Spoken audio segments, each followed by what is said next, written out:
Hello, bandage চালাই দিই। কা তোর মা কিচ্ছে তোর মা কি মরছে নি ব্যান্ডেজটা আই চালাই দি তোরে মসজিদে চালাই দেয় তোরে হেতি কি জান্নাতে তো বাসি আইছে নি আম্মা ইতিহাসক তো নামাজ পড়ে।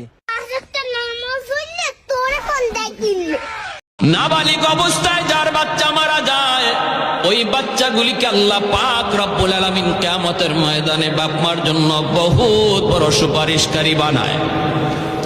বাচ্চাগুলি আল্লাহর কাছে ডাক দেয়া কয়, মালিক, ও মালিক, তুমি আমারে দুনিয়াতে পাঠাইছো, পাঠানোর সময় আমার মা কত কষ্ট করছে, জান বের হয়ে যায় অবস্থা।